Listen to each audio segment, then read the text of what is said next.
സിദ്ധാർത്ഥ് വിശ്വനാഥ് കഥ എഴുതി ആർ.ജെ. ബാലാജി, സെൽവരാഘവൻ, കരുണാസ്, നടരാജൻ സുബ്രഹ്മണ്യം, ഹക്കീം ഷാ, ഷറഫുദ്ദീൻ, സനിയായൻ ഇയ്യപ്പൻ എന്നിവർ കേന്ദ്ര കഥാപാത്രങ്ങളായി അഭിനയിച്ച സ്വർഗവാസൽ എന്ന സിനിമയുടെ വിശേഷങ്ങളുമായിട്ടാണ് വന്നിട്ടുള്ളത്.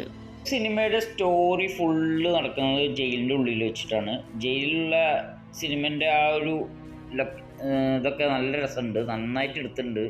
ജയിലിൻ്റെ ഉള്ളിൽ നിന്ന് നല്ലൊരു മേക്കിങ്ങും ഇതൊക്കെ അടിപൊളിയായിട്ടുണ്ട്, നല്ല അടിപൊളിയായിട്ട് സിനിമ എടുത്തിട്ടുണ്ട്. പിന്നെ സിനിമയിൽ ഒരു സിംഗ എന്നുള്ള ഒരു റൗഡി ഉണ്ട്. ആ റൗഡി നാട് മൊത്തം ജയിലിൻ്റെ ഉള്ളിൽ നിന്ന് തന്നെയാണ് കൺട്രോളിൽ വെച്ചിട്ടുള്ളത്. പക്ഷേ നല്ലവനായ ഒരു റൗഡി ആയിട്ടാണ് സിംഗ പറയുന്നത്. പിന്നെ സിനിമയിൽ കുറച്ച് ഒന്നും മനസ്സിലാവില്ല, സിനിമേൻ്റെ ചില കഥകളുടെ രീതികളൊക്കെ ഉണ്ട്, കുറച്ച് കൺഫ്യൂഷൻ ഉള്ളൊരു മൂവിയാണ്. പിന്നെ സിനിമേൻ്റെ എന്താ പറയുക, ഈ ധനുഷിൻ്റെ ഏട്ടനാണ് ഈ സെൽവരാഘവൻ. സിംഗ ക്യാരക്ടർ എന്ന് പറഞ്ഞാൽ ഒരു പവർഫുൾ ക്യാരക്ടറാണ്. എന്ന് വെച്ചാൽ നാട് മുഴുവൻ ഡ്രഗ് ഡീലിങ്ങിൻ്റെ ഒക്കെ ഒരു വലിയൊരാൾ, നാട് മുഴുവൻ ജയിലിൻ്റെ ഉള്ളിൽ നിന്ന് കൺട്രോൾ ചെയ്യുന്ന ഒരാൾ എന്ന് പറയുമ്പോൾ ഭയങ്കര പവർഫുൾ മാനായിരിക്കണം. പക്ഷേ ഈ പറയുന്ന സെൽവരാഘവൻ്റെ കഥാപാത്രത്തിന് ഒരു പവർ പോരാ. പിന്നെ സിനിമയിൽ ഇപ്പം നന്നായിട്ട് അഭിനയിച്ചിരിക്കണമെന്ന് എനിക്ക് തോന്നിയിട്ടുള്ളത് മറ്റേ ഷറഫുദ്ദീനാണ്. ഷറഫുദ്ദീൻ സിനിമയിൽ മറ്റേ പോലീസ് ഓഫീസറായിട്ട് വരുന്ന തീഹാർ ജയിലിൽ നിന്ന് ഇവിടേക്ക് മാറി വരുന്ന ഒരു പോലീസ് ഓഫീസറായിട്ടാണ്. ഷറഫുദ്ദീൻ വളരെ നന്നായിട്ടുണ്ട്, അടിപൊളിയായിട്ട് അഭിനയിച്ചിട്ടുണ്ട്. പിന്നെ വളരെ നന്നായിട്ടുള്ളത് ഹക്കീം ഷാ ആണ്.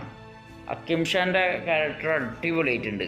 ടൈഗർ മണി എന്നുള്ള ഒരു പേരിൽ ജയിലിൻ്റെ ഉള്ളിലുള്ള മറ്റൊരു ഗുണ്ടാണ് ഹക്കീം ഷാ സെൽവരാഘവൻ്റെ ഒരു ഫ്രണ്ടും കൂടിയാണ്. പക്ഷെ വളരെ നന്നായിട്ട് തന്നെ ഹക്കീം ഷായും ഈ മറ്റേ എന്താ പറയുക, ഈ ഷറഫുദ്ദീനൊക്കെ സിനിമയിൽ മുഴുവൻ നീളുണ്ട്, കാരണം ഫുള്ളായിട്ടുണ്ട്.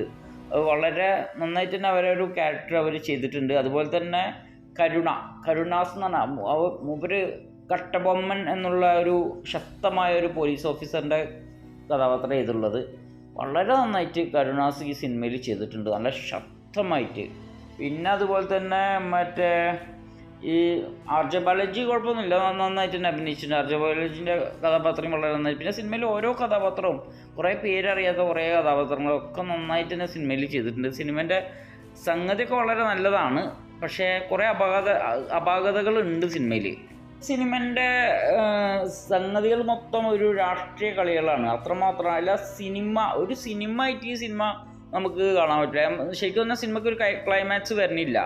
അപ്പോൾ ഒരു സിനിമ ആയിട്ട് ക്ലൈമാക്സ് ഉണ്ടോയെന്ന് വെച്ചാൽ ഉണ്ട്, ഒരു ചെറിയൊരു സംഗതി ഉണ്ട്, ബാക്കി നമ്മൾ മനസ്സിലാക്കിയെടുക്കണം. ആ ഒരു രീതിയിലാണ് ഇതിൻ്റെ ക്ലൈമാക്സ് പോകുന്നത്. പക്ഷേ അത് ശരിയായ രീതിയിൽ പഴയ കാലത്ത് തമിഴ്നാട്ടിൽ നടന്ന രാഷ്ട്രീയ കളികളാണ് ഈ സിനിമയിൽ കൂടെ കാണിക്കുന്നത്. അല്ലാതെ ഈ ഒരു സിനിമ ആയിട്ട് നമ്മൾ കാണുമ്പോൾ ഇന്നൊരു കഥ, ആ കഥയ്ക്ക് ഒരു എൻഡ് ഇതിൽ കാണിക്കുന്നില്ല. അപ്പോൾ എന്താണ്, ആർ.ജെ. ബാലാജി ഒരു കേസായിട്ടാണ് ഇതിനുള്ളിലേക്ക് വരുന്നത്. പിന്നെ അതിനെ പറ്റിയിട്ടും വേറെ കഥ മാറുകയാണ്, വേറൊരു രീതിക്കാണ് കഥ പോകുന്നത്.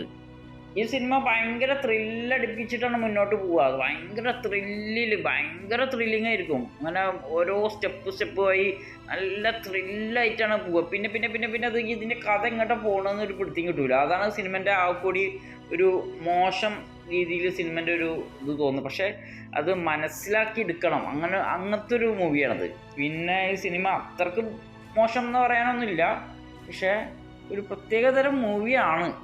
എല്ലാവർക്കും കൊണ്ട് ഉൾക്കൊള്ളാൻ പറ്റിയെന്ന് വരില്ല, ഒരു പ്രത്യേക മൂവിയാണ്. എന്നാലും എന്തൊക്കെയോ നിങ്ങൾ സിനിമ കണ്ടിട്ടില്ലെങ്കിൽ തീർച്ചയായിട്ടും നിങ്ങൾ സിനിമ കാണും, എന്നിട്ട് നിങ്ങളുടെ അഭിപ്രായം പറയാം.